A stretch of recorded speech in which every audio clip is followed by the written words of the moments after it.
Let's go ahead and take that view of the benches right now. It's hard to top Craig Worth and go to weather. I'm just not as cool. I'm not as exciting. This is what it looked like on the benches as the rain was turning over to snow. Sloppy conditions there.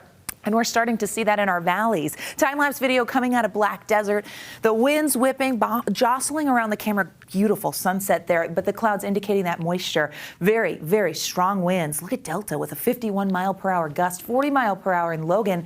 St. George, Cedar City, big numbers with the southwesterly flow. Our wind advisories have actually been extended across the board until midnight. That includes for the Swell, the West Desert, down towards Lake Powell, Four Corners, Grand County, and Washington County. So the winds will continue to whip until this cold front changes the direction. Check out this time lapse coming from Tooele. It gets soggy, and it gets soggy fast. That's what the storm's going to do. Ooh, that's a lot of moisture. Plenty of rain turning over to some spring snow here as we get colder air filling in. We look at the forewarned radar. See, we're seeing the pink. That indicates mixed precipitation, so that wintry mix is out there right now, and we will see this rain switch over to straight snow. Look at Tooele. Let's get a little closer. You can see clearing in Cache Valley, but it's down to Ogden, Bountiful, Morgan, backside of the Wasatch, Heber. Park City has some snow, sloppy conditions on 80, and then you look at Utah County, Provo, Payson, Spanish Fork still dealing with rain. Satellite radar shows the last few hours as that moisture increased in northern Utah. It's becoming more widespread. This is the storm we were waiting for. Yeah, it's a spring storm, but it's got winter conditions. Live view from I-80. Great shot there. My goodness, the snow is coming down, and it is not going to stop. Winter weather advisories in effect. So this is going to be a prolonged period of snow for the mountains. The northern and central mountains will see this winter weather advisory in effect until 6 p.m. Wednesday. The Wasatch Back, the Sanpete Valley, parts of Juab and Millard County, those areas will see this hold until Tuesday, but we are going to see some healthy snow amounts. The snow level for the valley going to dip, and we're going to hit the valley floor and actually stay right around there through the midweek here. So snow showers stay in your forecast. This time last week, we were talking about 70s. Yeah, very big change. Storm threat into tomorrow. It has expanded. So it was just northern and central Utah today, but you could hear a clap of thunder throughout the entire state. Futurecast walks us through the windows of heavy precipitation. We're in one right now. And as you look, we put this into motion and you see how that kind of moisture slides. The model wants to bring it into central Utah, but we've got northwest flow. So I believe portions of the Wasatch Front will stay soggy as we get through the overnight, meaning wet morning commute. Could just be wet pavement, but now you know, you're forewarned. Flaming Gorge getting some heavy stuff. Here we are at 3 a.m.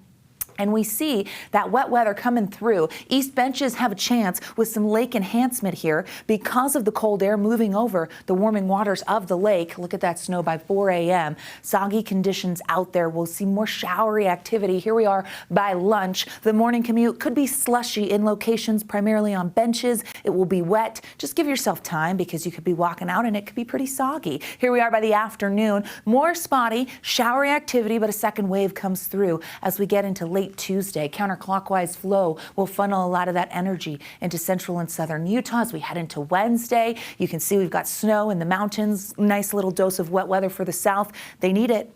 The air snowpack desperately needs it. Here's a look at what to expect total-wise. Trace to an inch in our valleys.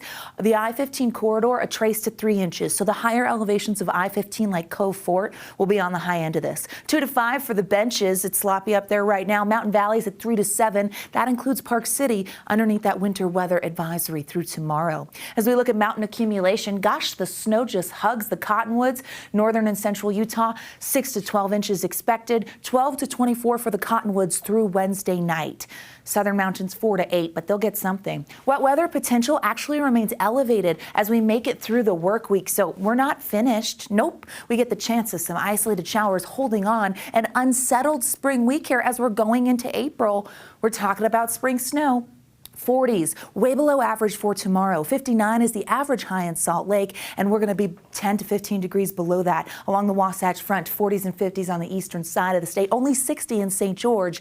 They're typically 72. So that northerly flow, northwesterly flow brings in colder air, and we're going to feel it tomorrow. Could see some wet weather for the midweek. In Washington County, slight chance Thursday. Temperatures for the work week stay below average. The Wasatch Front, similar setup. Snow showers Tuesday, isolated into Wednesday. Thursday and Friday, can't close the door on moisture. It's not huge, but the chance is there. We do get a warming drier trend as we get to the latter half of the weekend and get back to average. But I'm like, yeah, 58. But last week I was like 78. So it's a little different. The spring roller coaster, we are riding it, and here comes the snow. Can we get off yet? Nope. We keep going.